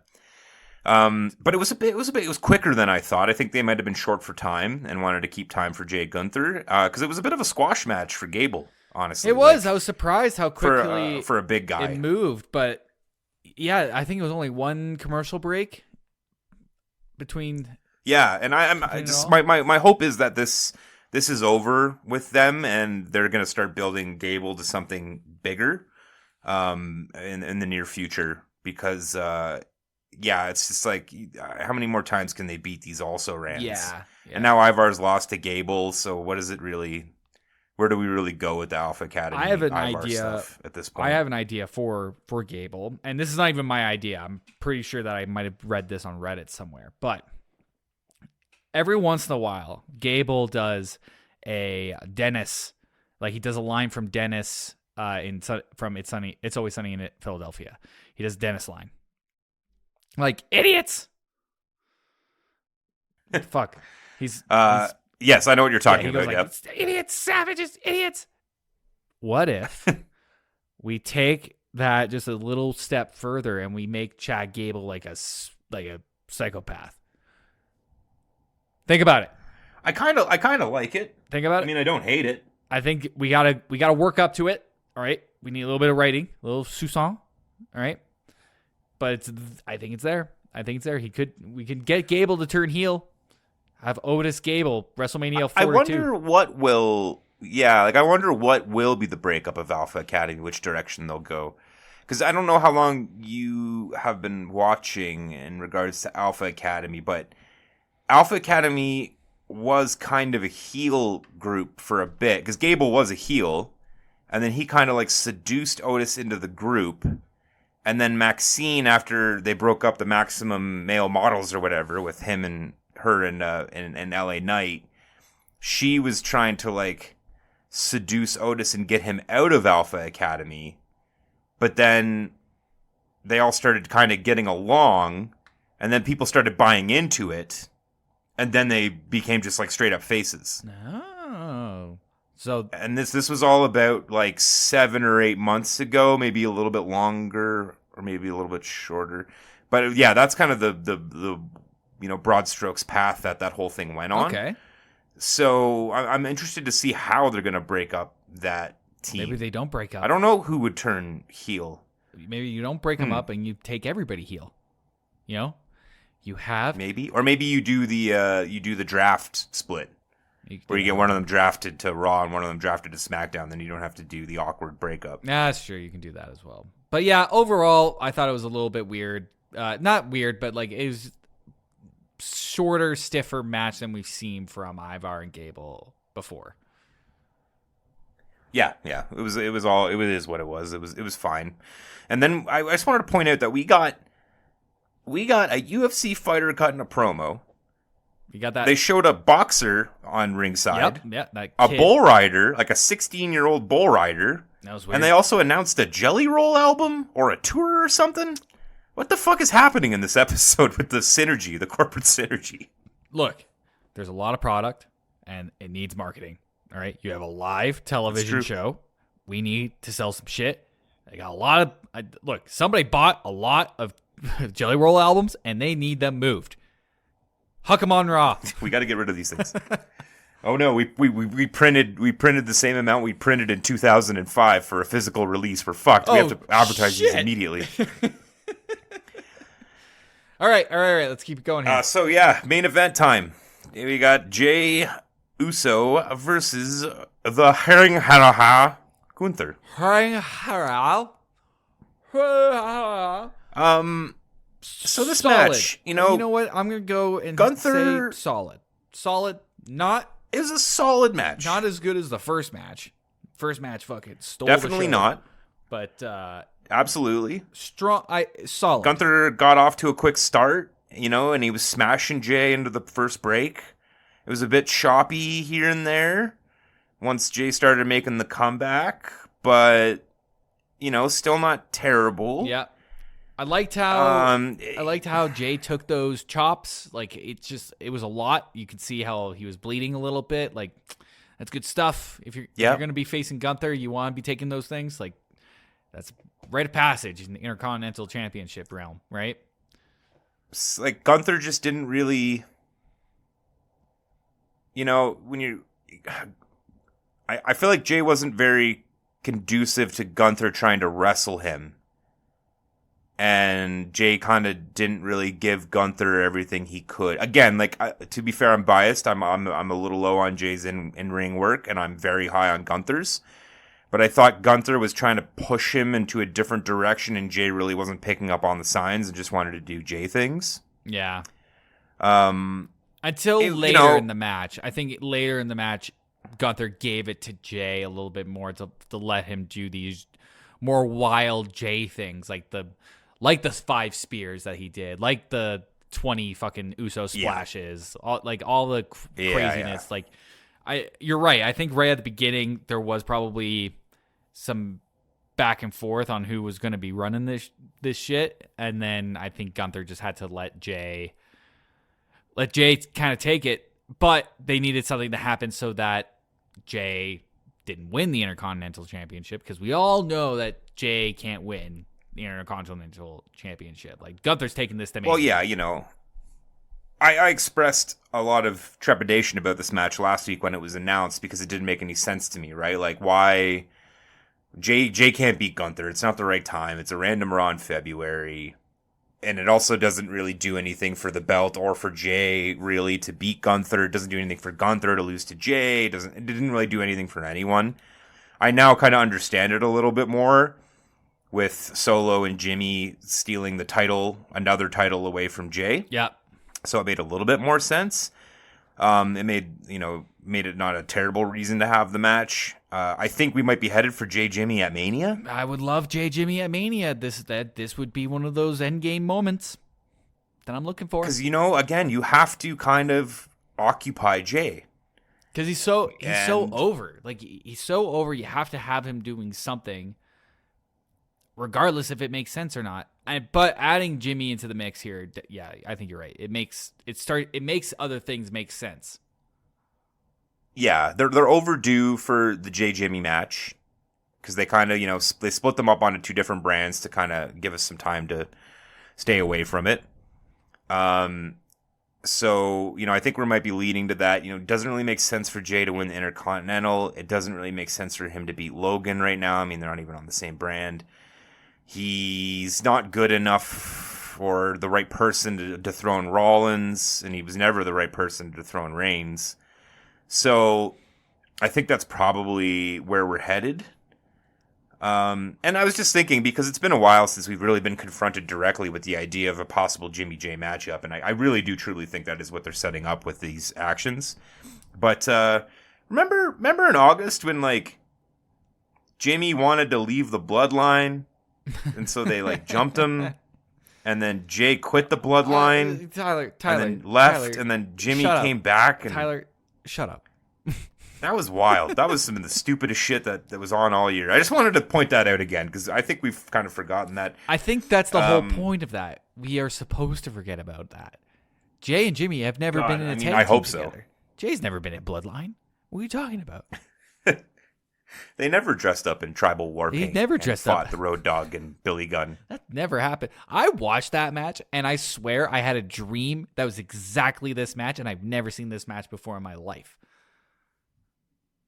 Weird. It was, yeah. Imagine my headspace. Haunting. Watch that at work, and people were like, "Why are your eyes so wide, Will?" Wrestling. One thing I wanted to point out too was interesting dichotomy here. End of the first match, Drew gets the interference win and stands over Cody, gets his hand raised, and looks smug as shit. Gunther, not happy about the interference. Not happy at all. Ooh. He did not want his hand raised. He was pissed. Yep. He knew that he was beat, and he is probably the definition of, like, the honorable heel. So just a thing to watch out for. It's probably nothing, but it's just a nice little touch of character work there by Gunther. I wonder where this will go. Maybe this will be, maybe Gunther joins Team Cody at Endgame. I mean, I think there is a possibility where we see an Endgame scenario where everyone comes out to take out the Bloodline because everyone's fucking sick of it. I do think that Bloodline has an opportunity here to like gather their own factions. I think maybe McIntyre might see an opportunity there. I think you could use it as a way to split up Imperium as well. Gunther goes Cody, Kaiser goes Bloodline. Think about it. Kaiser goes Nia Jax. Okay, well, that's it for SmackDown, I think. You got anything else you want to touch on before we head to the next section? That was Raw. You said SmackDown, but no. Oh, sorry. Yes. Yes, that it was indeed quite if Raw. You're going to be all right, so me out for saying the name wrong at the beginning of the last episode and then re-record it like a fucking robot, I'm going to correct you whenever I fucking can, buddy. I didn't even re-record it. I took it from the previous episode. Oh, you cheap bastard. I didn't notice it when you did it in the moment, but it's like obviously one of the first things you listen to when you're editing it. I was so mad at you because I hate getting corrected like that. Steve does it to me all the time. And I went to the tapes to hear if it actually happened, and it fucking did, and I almost slammed and smashed everything in sight. I also thought about just putting like 2/3 in after the 141. That would have been better. I should have done that, but I was on teeth drugs, so I didn't think straightly. All right. Didn't think straightly. Okay, guys, it's game time, baby. All right, let's get it set up. Here we go. Playing checkers. All right, this one's going to be a little bit difficult. Playing. I might have to try this twice because this is a bit of a tongue twister. Okay. Yeah. Okay, here we go. Oh.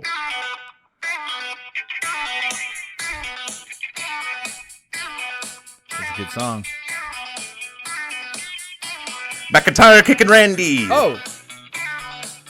McIntyre kicking Logan Paul. McIntyre kicking Lashley. McIntyre kicking LA Knight. Will I know you know who straight is on fire? Woo! Drew McIntyre. Drew McIntyre. Will I know you know who's straight up on fire? Drew McIntyre. Drew McIntyre. Chamber. Elimination. It's in Perth at 3 a.m. Chamber. Elimination. It's in Perth at 3 a.m. It's in Perth at 3 a.m. Okay, today's game, Will, is... Thanks. That one, I was really happy when I put Chamber and Danger together and then went, wait, Fire, McIntyre. This is going to be great. All right. Today's game is Chamber. We're going to do an Elimination Chamber themed game today. Okay. We got 4 questions. For Will to go for. So first off, we're going to start with an easy one, in my opinion. Okay. So we have 6 competitors in the Elimination Men's Chamber this weekend. Kevin Owens, Randy Orton, Logan Paul, Drew McIntyre, Bobby Lashley, and L.A. Knight. Yeah. Will, 2 of these competitors are in their first Elimination Chamber. Who are those 2 competitors? L.A. Knight and Logan Paul. Oh, there you go. Fucking nailed it. Awesome. Great job, Will. Start you off with a nice, easy one. I think there was a graphic about that on Raw this week. I can't remember. No. Okay, well, fine. Okay, so second question, Will. Okay. Out of these competitors, 2 of them are tied for the most appearances in an Elimination Chamber match. Who are the 2 tied competitors for most appearances in the Elimination Chamber? We have John Cena, Triple H, Chris Jericho, Randy Orton, and Kofi Kingston. I want to say Chris Jericho. And what were the other ones again? Say the other ones again. Randy Orton, John Cena, Triple H, and Kofi Kingston. Chris Jericho and Triple H. 1 out of 2, not bad. It was Chris Jericho and Randy Orton. Oh, that was the other point. Both tied. All right. With 8 appearances. And I believe Randy will take the record after this weekend. Okay. All right. Most eliminations in an elimination chamber in their entire career. So that's the most eliminations of competitors in these matches. Okay. So who has the most eliminations with 10 eliminations? Is it Triple H, Chris Jericho, Randy Orton, or The Undertaker? Ooh. Oh, Randy Orton feels like a good one. He's a killer, right? He's the Viper. He's ready to strike. He'll get you. He'll get that snake. Hey. But Triple H also feels like right to me. I don't know if I buy Chris Jericho with the most amount of eliminations. Taker though, I feel like Taker hasn't been in that many to have that many eliminations, and he's a long gamer, so I don't know if Taker would be up there. I will tell you this. All right. These 4 competitors are the top 4 in eliminations. They are the top 4 most eliminations. And Undertaker has been in 3 elimination chambers, and he's in the top 4. Woo. To put it in perspective, Jericho and Orton are tied at 8. Jericho and who? Jericho and Orton were tied at 8 appearances. 8 appearances. And they're in the top 4 with The Undertaker, who has 3 appearances. 3 appearances. But 10 is still the most eliminations. Yes. Okay. So, I don't know. Oh, man, maybe Taker is a good one because you only need to it can't be Taker because you need to basically eliminate an entire elimination chamber by yourself for that math to work out. And we love math here at 141 and 2/3%. I do it every day. I'm gonna do. I'm gonna go Triple H. Final answer. Triple H was in second with 7 eliminations and 6 appearances. It's Orton. Orton was third with 6 eliminations in 8 appearances. Number 1. Lionheart Chris Jericho with 10 eliminations in 8 appearances. 10 eliminations in Chris Jericho. I'm sorry I ever did to you, buddy. Represent Winnipeg. Now, I'm going to throw a little curve, but this is kind of interesting. This is who has the most elimination chamber wins. And now, again, this is another... The 4 names I'm going to give you here are the top 4 in all-time victories in elimination chambers. But there's a lot of names. John Cena, let's go. So we have... John Cena, let's go. John Cena, Daniel Bryan, Edge, or Triple H. Elimination chamber. John Cena, let's go. John Cena, let's go is incorrect. It is Triple H with 4 victories in 6 appearances. Fuck. God, I knew Triple H had something, and I never believed in him, and I only fucked myself in the end. God, I hate trivia. I hate it. Okay, what's next? I hate trivia so much. That's it, Will. Okay. That's it for the episode. We did it. That's it for Chamber. Drew McIntyre. What did I say? All right. Was it Chamber in Perth at 3 a.m.? Yeah, that's great stuff. I mean, that's poetry Whatever. right there. Wow, Tyler, you made good on your promise. We are under 2 hours. We are under. We made our goal. We finally did it. Finally did it. We're going to keep whittling this down until we can get to an hour and a half, and then we can actually do some of the extra segments that I had planned for this thing. That was supposed to be part of the whole fucking show. Is every week doing the main feature was supposed to be, the main part of the podcast was supposed to be revisiting classic things and so far talking about wrestlers and pay-per-views. Yeah, we're just barely trying to keep up with the weekly nonsense because we keep talking about it so damn much. But I mean, like, that being said, oh boy, doesn't hurt to be on top of the news, eh, bud? All right? gotta know what's going on. You know, no, it's true. It's worth talking about right now. You know. Yeah, it is. So yeah, that's this episode of 141 and 2/3%. Please reach out to us at 14123%@gmail.com. Rate and review our podcast on all the platforms. Please tell your friends, your family, your significant others, your coworkers, anyone you know who cares about wrestling to come be a part of this burgeoning podcast. You can get on the ground floor, baby. You can get on the ground floor. You send me an email and say you're a listener, you get free merch for life. Yeah. How about that? Tyler? First fan to send me an email gets free merch when we inevitably do merch for life. Yeah, and Tyler will also send you his personal address. You can visit him whenever you want. Just come on over. Doors you know open. What? Honestly, I'll give you my old personal address, and then you can try to like memento that shit back to get to find where I actually am now. Follow the mail. The mail knows. The mail knows.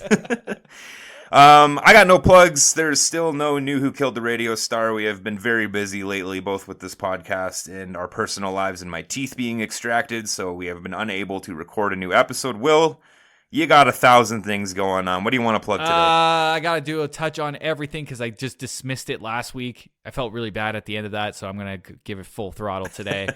I've got new season of Chapter by Chapter, Children of Dune, starting right now. It's on wherever you get your podcasts. It's all kinds of craziness. I don't know if we do Dune any justice, but hey, if you like listening to two stoners talk about really, really, really abstract sci-fi, that's a show for you. We are also on the Patreon, the Chapter by Chapter Patreon podcast.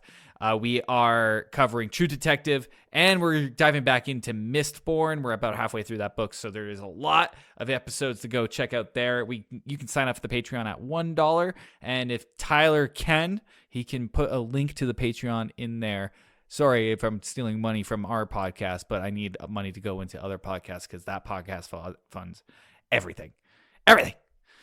Okay, and link to the Patreon. Link to my Patreon. And then finally, if you guys like really, really cheesy pop punk, I'm in a band, The Galacticas. We just dropped an album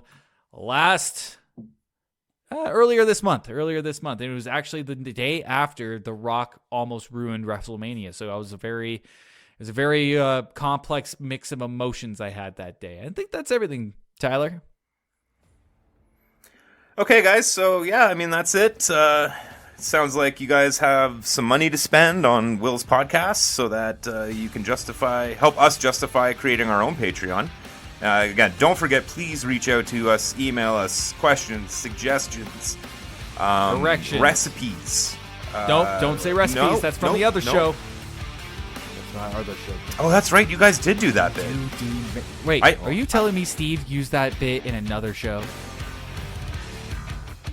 No, I'm saying that you guys did that bit on Chapter by Chapter, didn't you? Making sure he didn't. Yeah, we do. I just want to make sure he's not taking that bit to like Who Killed the Radio Star. It's not going to be listened to at all. No, I mean, I did not do that on purpose at all. Making sure. It's supposed to be in my subconscious. Right. Scared me. Okay, guys. Well, you know, the important thing is that we've done the math. The numbers don't lie, and they smell disaster for U.S. sacrifice. Great job. See you.